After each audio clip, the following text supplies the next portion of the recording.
Game one of the first round matchup between the Minnesota Timberwolves and Los Angeles Lakers left a lot of people shell shocked. On offense, the Wolves were making it rain, and on defense, they made the Lakers play one-on-one basketball. Because of the dominance that Minnesota displayed and the level in which they made the Lakers play to their strengths, a lot of people were hitting the panic button saying that the Lakers were super overrated and the series was going to be over soon. You know, typical reactionary sports fan overconfidence. It's just the way that it works. But in game two, as it turns out, the Lakers were not quite dead in the water as JJ Redick made a handful of tweaks to the game plan that shifted the control back their way. There was a lot of fun basketball in this game, a ton of simple but effective adjustments that can teach us a lot about the game itself and the future of this series. Minnesota is still the team in the favorable position overall, having stolen one in LA, but there are a lot of questions that sprung up in this game, and they better have some answers going forward in this series. Hello everybody, welcome to Rusty Bucket. Subscribe to the channel and drop a like on this video, and check us out over on Spotify and Apple Podcasts if you would like to enjoy this as an audio-only experience. Going forward, I think I'm going to even do this previewing into game ones. We're going to be doing 3 questions going into the game. Not necessarily the 3 questions that matter the most, simply which 3 that I'm the most curious about.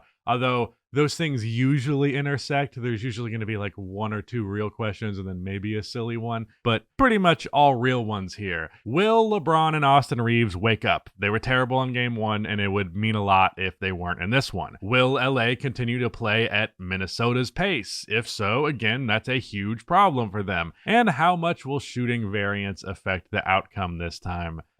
Spoiler alert, a lot. Jumping into the first quarter, Minnesota did not pick up where they left off from game 1 offensively. In fact, they struggled heavily. By the 4-minute mark of the first, Minnesota had just scored 8 points while LA had 20. The only one who had it going for the Wolves was Julius Randle. This 3-pointer 7 minutes in that he hit at the top of the key was just their 3rd field goal. The Lakers in game 1 allowed a lot of easy opportunities on the 3-point line and put little pressure on the ball. Specifically, they double-teamed Anthony Edwards only occasionally. In this one, he saw the doubles early and often. Though it was never crazy and it didn't make him shoot poorly, it did interfere with the rhythm of his teammates who were ice cold unlike last time. LA's defense wasn't terrible in game 1, but it didn't put a level of pressure on Minnesota to make them uncomfortable. I don't think this is a team that handles discomfort super well, especially on the offensive end, so turning up the dial was clearly the move here. Meanwhile, LA, and more specifically Luka Doncic, had a pretty damn hot start, especially by contrast to game 1. Luka Doncic hit a left wing catch and shoot 3 from a foot behind the line. This was his 14th point of the game for him, but Luka cooked early in game 1, like especially in that quarter. He was cooking the whole time, to be fair. But that doesn't necessarily spell good offense for the Lakers in general. What really mattered for LA was that they got 18 points from everybody else. LeBron wasn't shut out completely in the first this time, hitting 2 of his 3 shots, also getting a nice dime on the break to Dorian Finney-Smith. But in a quarter and game where the Wolves had a lot of struggles, the silver lining was the defense that the bigs played on Luka. He got 1 possession each on Reed and Gobert, and both times he took a well enough contested 3 that the defense will live with that. This would play an important role in this game, and Luka would find himself guarded by Rudy more than probably ever in a single game. And I am mildly worried that the Lakers will use this quarter as all the more reason to lean on the Luka solo ball, and that was a big reason why they lost game 1. That said, LA does not end on a sour note by any means. Gabe Vincent would hit his 2nd 3 of the first at the buzzer here. Silver lining or not, this is a hell of a hole that they got to dig themselves out of. LA is ahead 34-15. In quarter 2, Julius Randle continued to be the only comfortable Timberwolf out there. Here he hits a short little fadeaway jumper over Austin Reeves. Normally I would complain that he settled for a fadeaway, as he often does when he could have put more pressure on the defense, but this was a short enough jumper that I'll allow it. He would finish the half with 15 points on 6 for 10 shooting. LeBron also had a good offensive quarter, putting up 9 points, mostly hitting jumpers, sinking a 3 as well as 2 mid-range shots, but LA wouldn't have quite as smooth of an offensive quarter. First of all, that LeBron 3 was only the second one they hit in 5 attempts in the second quarter, but worse than that, Luka had a handful of possessions where he got to isolate against Rudy Gobert, which has its benefits historically, as it does get the defense in rotation pretty much inherently, at least to a degree, so that's good. But the problem was Gobert did a pretty fucking great job in single coverage. Luka would hit a floater over him on this play, but that doesn't really lose him either. He does this pass fake to turn his head, get some separation, and hits this floater, but his craftiness largely doesn't prevail as much as his lack of burst allowed Rudy to keep up with him. This one isn't an ISO, but it does show just how hungry and active Rudy was. He jumps the pass to Luka and he takes it coast to coast for a layup, which ended an 8-0 run, which cut LA's lead to 14. I can't think of the last time I've seen Rudy Gobert take a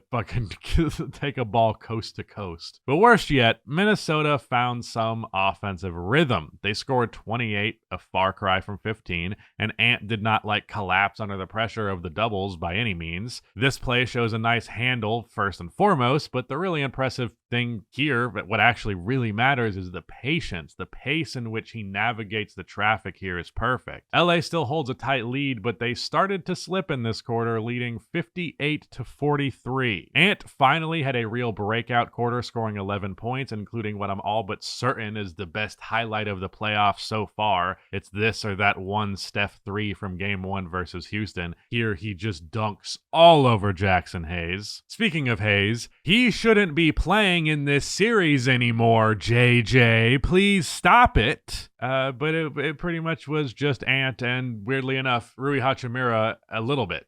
He had 6 points. He had it going a little bit. But both teams continued to brick every three. Each of them went 0 for 7 in this quarter from outside. Minnesota somehow had the complete polar opposite shooting performance of Game 1, as they saved all of their makes in LA for one game, seemingly. The Wolves continued to allow Luka to get the switch onto Gobert, and it continued to work. There were absolutely possessions where Rudy's teammates didn't trust him as much as they should have, and they overhelped a little bit where they shouldn't, but for the most part, Rudy held his own well enough that no major advantage was created. Offensively speaking, the Lakers have only done well in the first, and most of the Gobert switching happened after that. I don't know about you, but it looks like this is kind of a viable strategy. At the very least, it was in this game. LA only won this quarter by a single point, despite Minnesota also having a shit performance scoring-wise. LA up 81-65 going into the fourth. This three-pointer from Naz Reid was his first of the game, not just a three-pointer, but just a bucket, period. It's wild how much he diverted from Game 1. Completely night and day, just similar to the Wolves shooting at large. There was very little in the way of highlights or discussion to be had about most of this quarter because both teams just kept trying to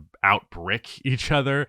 LA was playing extremely sloppy early, getting 4 turnovers in the first 4 minutes, though they would clean it up and not allow any more after that in the fourth. But yet again, they would lose another quarter. It felt like all game Minnesota just could not cut the lead to single digits. They would get within a bucket or two, but then the lid was just right back on top of that basket. But halfway through the fourth, after rebounding his own shot that was blocked, McDaniels floats in a putback through traffic that bounces in, finally cutting the lead to single digits. LeBron had an awful fourth quarter in particular, as he hit just 2 of his 8 shots and had 2 of those early turnovers. He overall had a good game, but his scoring has been really iffy, especially his jumper. The 3 jumpers, it might have been 4 that he hit in the second quarter. Those were, I'm pretty sure, the only jumpers he hit in the entire game. LA would only score 13 points in the fourth, which is actually fucking nuts. That's a really low amount in this day and age. But their defense managed to maintain enough of an advantage to not allow Minnesota to get close enough either. Close enough to make them nervous, but not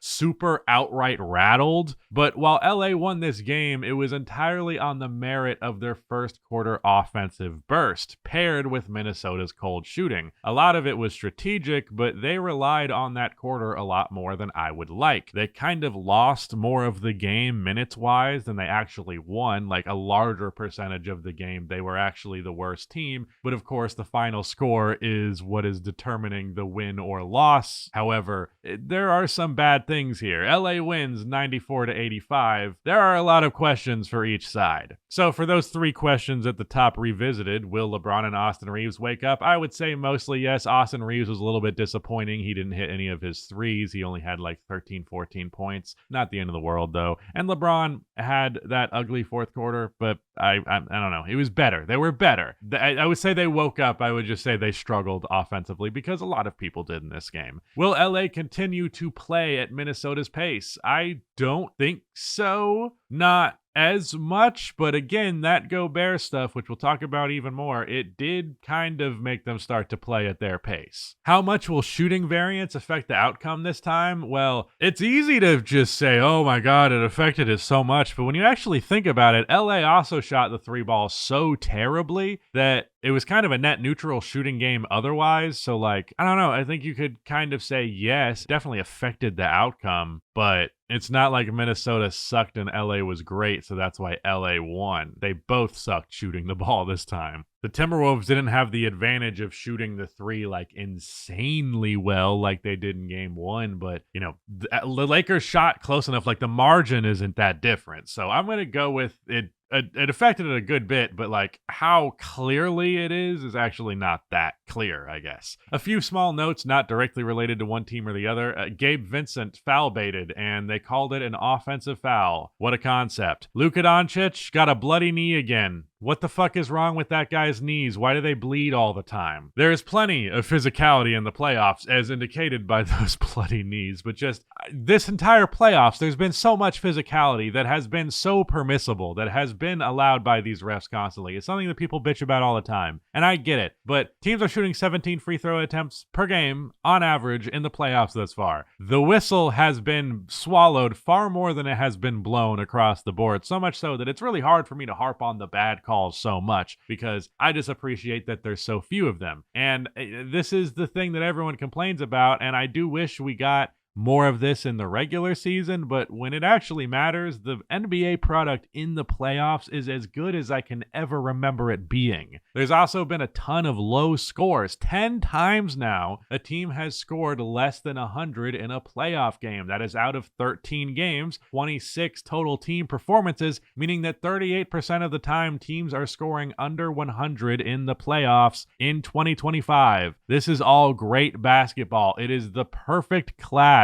between modern principles and old school physicality. I think it is the perfect hybrid of basketball that is both nostalgic and modern at the same time. And I really hope that, I don't know, it can bring some old heads over, but honestly, what is the truth of the modern game does not seem to matter to them. But if any of them were being honest, this shit is similar enough to old school basketball. Maybe no one's getting clotheslined, but you're gonna fucking feel it if you drive into the paint. Insanely bad shooting from outside for both of these teams, 21% each. I don't think we're gonna get either of them shooting that badly to the point where I just think it's a variable not worth considering at all. Not really anyways. Not in a definitive way. Some notes for the Lakers. They mismatch hunted a lot more with some mixed results, but I appreciated that they weren't just going to idly allow the game to slow down to a complete halt immediately. But speaking of slowing down, is Luka too slow? You know, he has a history of cooking Rudy on switches for sure, but I've never felt like it was as bad as a lot of people feel like it is. Because like the thing is, when that happens, it's still usually a better shot for the defense to give up than like Dorian getting a wide open catch and shoot 3. Now, I think the reason that he has historically cooked Rudy is he seems to fucking hate him. Like, I feel like Luka just gets like a 10% boost to all of his shots just because Rudy's in front of him. But like when he takes a step back 3 from like 2 feet behind the line and Rudy's 7 whatever wingspan does a good enough job getting a hand around the ball, that's a shot the defense will live with. They're perfectly okay with that because, you know, that's certainly better than a lob. That's better than Dorian getting a wide open catch and shoot 3. It's better than LeBron cutting back door with a head of steam and getting a layup. It's better than a lot of things. Like, you have to pick poison in the NBA. And right now, that poison, Gobert on Luka, is barely even having any effects, barely any poison effects for that poison, really. Like, just because LA thinks they have to mismatch hunt, that doesn't actually mean that Rudy on Luka is that much of a mismatch, at least in terms of just a sense of isolating. It actually seemed like Austin cooked Rudy Gobert more when Rudy switched on to him. He's the much quicker guard, so he both managed to sauce Rudy, but also he actually got by him afterwards. Like that one play I showed you where Luka hit that floater over Rudy, like he got him with a pass fake, but the whole fucking possession, Rudy was right there with him while he was dribbling for quite a long time. And that's what it looked like a lot of the time. I think they're better off getting Gobert onto Luka and then entering some sort of action from there, rather than just being like pure, okay, Luka is on Gobert, now we got to run an isolation. Instead, make him decide if he should play for a pass or not. Possibly make someone else switch onto Luka, and then, Gobert needs to switch onto the roller now, but he's too slow and the guard is not built to handle the roller. So boom, now you're creating actual advantages.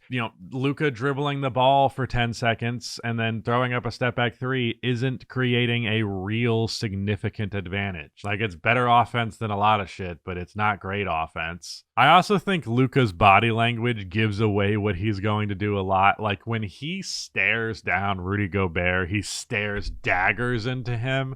Rudy knows that the shot's coming, and he knows enough, and he's close enough because he can keep up with him that it's usually a good enough contest. Speaking of mismatch hunting, I don't know why LA does not attack Mike Conley more. That seems like a much better mismatch to attack, because I'll tell you what, Luka didn't have a great time against Rudy Gobert. Luka and LeBron would have a hell of a time against Mike Conley. He's only playing like 20-ish minutes a game because of the limitations of his size, but I don't understand why there's not more consequence. I feel like if they were smart enough, they could play him nearly off of the floor entirely. Good game from Rui Hachimura. Just right place, right time a lot of the time. I did say after game one that I would like to see him step up in the scoring department, so this was a nice thing to see. Also love the face mask. I'll say this one last time. Holy shit, stop playing Jackson Hayes, JJ. Oh my God, he's bad. He is capital B, capital A, capital D, bad. He doesn't have hands. He's not a smart defender. He just has the ability to block shots because he's big and he can jump high.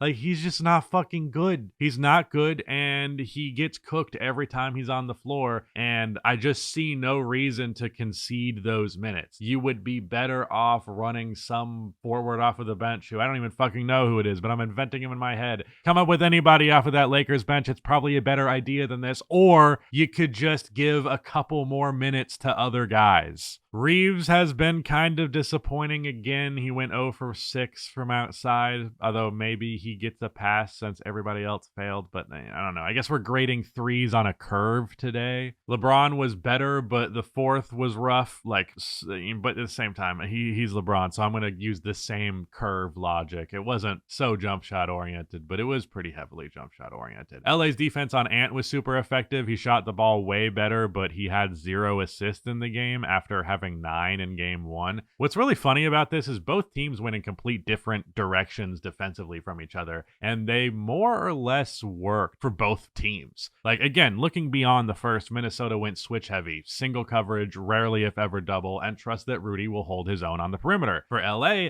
they turned up the doubles and broke up Minnesota's offensive rhythm because of their help defense, because they went away from single coverage. That is what I just fucking love about basketball, man. Both of these teams took 2 massively different approaches to defense, and again, the Gobert switching stuff mostly happened after the first quarter. It worked. The strategies worked for the most part for both of these teams, because even if LA won this game, 95, I think, was the final score, if I'm remembering correctly, that's not a lot. It's not. It's not a lot of points. Like, Minnesota's issues were pretty much on offense. And again, I think using just final bit of advice for the Lakers, I am curious what JJ will end up cooking here, because I'm sure he's under no illusion that the offense not working for most of the game isn't an issue. I think they just need to use the mismatch to set up other shit. That's just a better way of making the defense make more decisions, and that was their goal here. And Gobert on Luka isn't a favorable matchup necessarily, but it is one that requires one or two decisions, and that makes defense easier. I also think in general, LA should push the pace more. They are way too comfortable slowing things down for these drawn out sets when they have the best playmaking trio in basketball. I felt that way this whole time, but it seems even worse in the playoffs because the pace in the playoffs slows down even more. Like, these guys can make split-second decisions with ease. There should be a level of freelance here, and there should also be a level of pushing the pace. Like, the touchdown pass shit one or two times a game, it's cute. Like, there was one where LeBron posted up, like, got the seal around the basket and got a great lob-in pass from Luka from, like, half court. That was great. But, like, shit like that should be happening all game, and there's really no reason that it can't happen more often than it does. I'm aware you can't touchdown pass after touchdown pass after touchdown pass, but I would rather see this team really try and put the ball in the basket before the defense gets set, because when the defense is set, it starts to get really fucking hard to put the ball in the basket. Some notes on the Timberwolves. Isn't that interesting? Suddenly, they look beatable when they don't hit every three. It's almost like they blew LA out because they were super hot. Now, don't get me wrong. Shooting variance was used as an excuse, as it often is, for a lot of mistakes that LA made in Game 1. Plenty of Lakers fans were coping, saying, hey, this isn't going to happen again, so it doesn't matter. And the thing is, it isn't to that degree, but that does not excuse the mistakes that LA made, and there were a lot of them. I think that is a very annoying thing that NBA fans do, is they love to chalk up a loss to one thing. And it's like, look, did the shooting variance, was that the main thing that fucked you? Absolutely. But the reason the shooting variance happened is because of how you played defense in Game 1, in part. And the reason that you lost the game in general was because your offense couldn't match it all, and this time you managed to pace with them. So I think the shooting is the reason the game was a blowout instead of a close win for the Timberwolves. I think they would have won the game even without some extreme shooting, but like, they won that game by a lot and looked like they might dominate the series because of the variance. And while I think, again, neither team will shoot as poorly as they did in this one, Minnesota won't either, some people got a little over cocky off of some shit that was very clearly inflated to a degree. Like, I don't mind feeling confident, but it's another when fans are like, this series is over. That has never been how it works. I don't care how bad a singular game is. A series is not defined at the very start of it by a bad game. It's not. It just isn't. And it's very frustrating. Probably the worst, most infuriating thing to me about this job, I am very anal about just what is true. Now, that's very subjective. But what is true is that you are just wrong.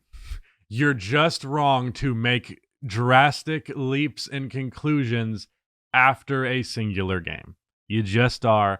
And the amount of people who just act like your entire take was wrong because a game happened, stop it. You look silly. I get mad at it because you look silly. Why do we always have to do this? I gotta stop ranting about it, but Jesus. Julius Randle was good in the playoffs. Wow, this is easily his best playoff game ever, and I'll give him a pass for the fact that his defense wasn't as good this time. What the fuck is up with Dante DiVincenzo? 2 games into this series, and he's been awful. He played 16 minutes, got in crazy foul trouble, plus he hasn't been scoring the ball fucking at all. He hit one of his 5 3-pointers in the first game. It's kind of hard for me to be mad at Anthony Edwards in this one. He scored the ball well enough, and he didn't make any bad reads. He was patient. He didn't get a bunch of dumb turnovers. LA just didn't put him in a position to make super easy passes to obviously open guys. Oftentimes, he would have to throw the ball away, and it would be up to the discretion of one of his other teammates to make a play.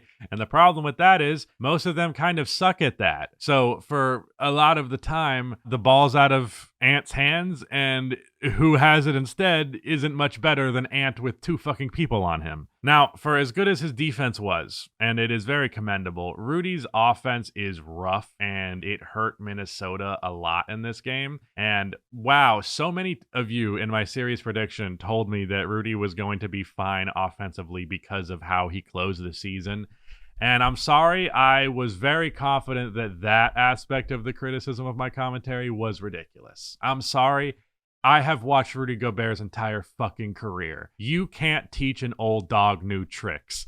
I know Rudy Gobert. I was a long Rudy Gobert defender. I still am in many ways. But the fact of the matter is he has shit hands. Look, I'm counting. Shit hands, no touch, and no playmaking. All right. And all of those are huge problems because obviously he also can't fucking shoot. So you at least want him to be able to catch the ball and finish around the rim well because you'd have touch or you have, good hands so you can catch the ball to go up for the layup. But no, you don't. And then when he's not around the paint, well, he has the fucking coordination of a fucking newborn baby whenever he puts the ball on the floor. I was going to say a deer freshly born, but I think they are actually more graceful. Like his offensive connectivity is fucking awful. It's awful. Not to mention his athleticism has severely declined. Like Rudy's finishing was much better than it is now at a point in his career. He's been like 14 point per game scorer, I think he is. A part of that is that he's not as needed as he was on those Jazz teams, but like he's just declined a lot athletically, so he's far less of a finishing and lob threat, point blank period. There's a reason he's playing 24 and 28 minutes in both of these games so far. He only had 1 fucking foul in this game, in a game where a lot of people had foul trouble. He wasn't subbed for foul trouble. He just has severe limitations, far more severe than earlier on in his career. He has gotten worse, and it's a real problem for Minnesota because he's not going to get better. He might get better throughout this series. That's possible, but he's not going to be getting better season by season after this one. You know what I mean? His rebounding has also been especially disappointing. He only had 6 in this game, which is not a lot for the minutes he got. Also, just 1 of them was an offensive rebound, and that's the same exact numbers he got in game 1. He doesn't do anything to punish the Lakers' small ball. They do not fear him at the rim as a finisher, nor do they fear him as a rebounder. I have watched them box this guy out successfully damn near every fucking time. Only 2 times did they not do it, and oftentimes he was close enough to the basket that if he was 2019 Rudy Gobert, 2020 Rudy Gobert, I'm very confident he would have got the job done. But he's just not the same guy. He's old, and he's always had struggles. His decline in athleticism has only made it worse. Some more trash talk here. Nickeil Alexander-Walker, 1 of 6. Oh my God. Could you imagine? Could you even think if, I don't know, someone thought that his shooting might not be great in the playoffs for a few games? Like that he wasn't a certified, bona fide, confident, packaged and sealed, excellent 3-point shooter? Oh my God. I don't know. I don't think he'll be this bad forever. All right, I'm overselling this. I'm being a dick. But you guys were being dicks too, so I don't fucking care. Nickeil Alexander-Walker shot under 30% from 3 in the playoffs last year, so I said his 3 ball might not be good. And meanwhile, 1 of 6 from the field in this game. I think 0 of 5 or something like that in game 1. I don't recall the exact number, but it was fucking bad. And that was in a game where Minnesota, everyone was hitting their shots. He was the only one who was fucking awful. I think he'll be better. I think he'll be fine. I don't think he's a bad shooter, but he is not a certified knockdown guy at all, and it is insane to me that take was controversial. Stop fucking dick riding. That's literally the only way that you could come to that conclusion. Anyways, I think a solution to the Ant double teams would be to get Julius Randle in the middle around the free throw line area, being like the go-to guy to get a pass from Ant out of the double team, because he's a pretty good playmaker, and of course, he's their second best scorer. So in terms terms of just the connection between scoring and playmaking, Julius Randle is their next best option. Plus, it's a big man, so that helps in terms of just finishing inside. So I think you just have him make more decisions because the Lakers are going to do everything in their power to make Ant not being the one making the decisions, which is funny. Funny how that's worked. I'll tell you what, Rudy Gobert in the mid post around the free throw line, around the top of the key, he's not going to do that. But with that said, that was Lakers versus Timberwolves game 2. Let me know what you thought of the video down below. Criticisms, thoughts, telling me I look good today, whatever you want to do. I don't care. Thank you to Rudy for editing, and that's it. Goodbye.